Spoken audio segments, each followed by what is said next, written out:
Children of God, August 19 is the feast day of Saint Ezekiel Moreno. He arrived in the Philippines from Spain on February 10, 1870 and began his missionary journey among the Filipino people.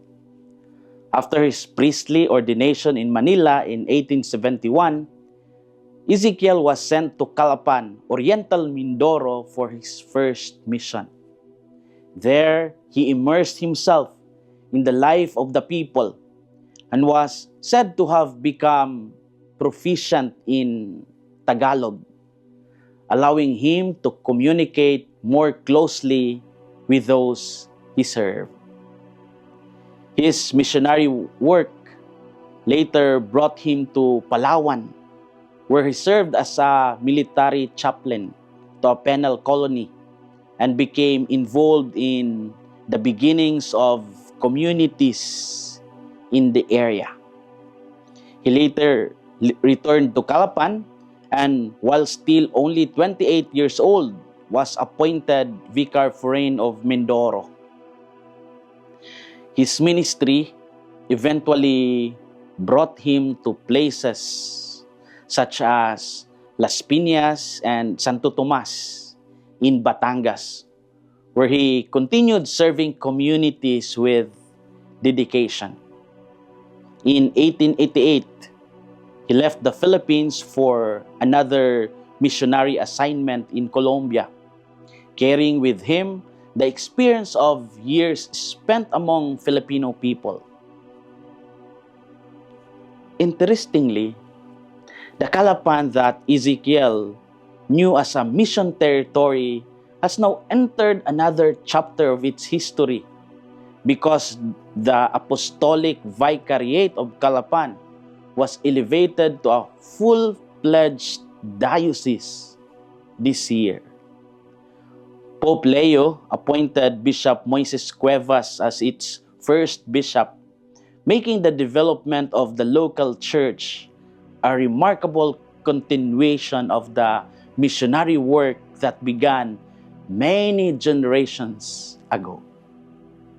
Saint Ezekiel Moreno's journey therefore reminds us that missionary work is not always about seeing the final result, but about faithfully planting seeds whose fruits may appear long after the missionary has moved on. In the gospel story of the workers in the vineyard, Jesus described laborers who entered the vineyard at different hours of the day. Some worked from early morning, while others arrived later, including some who came near the end of the day.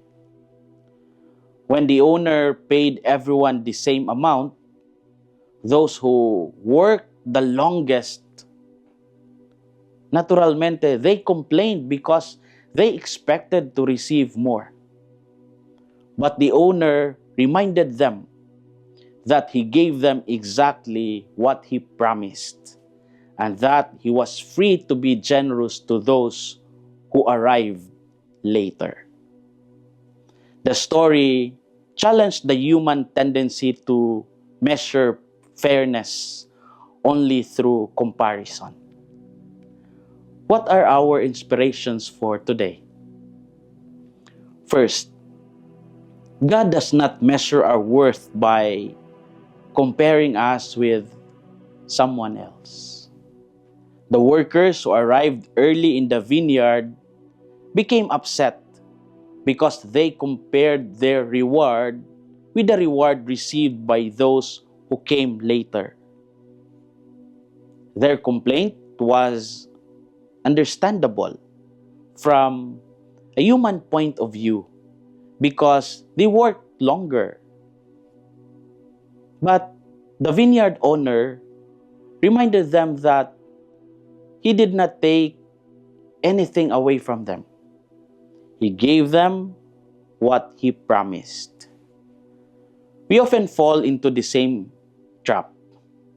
We looked at other person's success and immediately ask why that person receives more recognition, opportunities, blessings, or attention than we do. We compare careers, salaries, achievements, relationships, ministries, houses, possessions, and even the numbers of years we have served. Comparison can quietly turn gratitude into resentment. What matters is not whether we personally see all the results, but whether we faithfully give what we can where God places us. God does not measure our worth by comparing us with someone else. Second, grace is not a reward we earn, but a gift we need to appreciate. The workers who arrived late received the same daily wage as those who worked from the beginning. And this surprised those who expected a different calculation. Jesus used the story to reveal something about God's generosity. Grace does not operate according to the mathematics of human competition. Jesus said, "The last will be first, and the first will be last." This does not mean that effort does not matter. Hard work, commitment, sacrifice, and perseverance are valuable. But the gospel reminds us that God's generosity cannot be reduced to a salary system.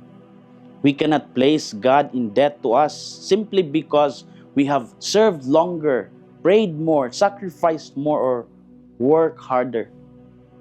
Everything we have ultimately begins with a gift. This is also why missionary life can teach us something important about the vineyard. Saint Ezekiel Moreno went where he was sent and served the people placed before him. He learned their language, entered their communities, and gave himself to their needs. He did not need to possess the future results of his work in order for his service to have meaning. Like the workers in the vineyard, he was invited to be faithful to the work entrusted to him, trusting that the owner of the vineyard would take care of the harvest. Grace is not a reward we earn, but a gift we need to appreciate. As we reflect, we ask ourselves, do I often compare my blessings and achievements with those of other people? Can I rejoice when another person receives an opportunity or blessing, even when I feel that I deserve it also? Am I willing to serve faithfully, even when I cannot immediately see the results of my efforts? Children of God, we naturally count hours, sacrifices, accomplishments, and rewards because we want to feel that life is fair. But Jesus reminded us that God's generosity is bigger than our calculations. Saint Ezekiel Moreno's missionary journey gives us a beautiful example of this kind of faithful service. Therefore, we do not need to compete with others to prove that our lives matter. We simply need to give our best, trust God's generosity, and rejoice when His blessings reach others. This is Father Felmar, SVD, your Good News caster from Radio Veritas Asia, the voice of Asian Christianity, And may the Almighty God bless you, the Father, the Son, and the Holy Spirit. Amen. Thank you for watching and listening. Stay inspired every day with our daily reflections. Be part of our growing online community of faith and inspiration. Don't miss a single reflection. Follow us on our social media platforms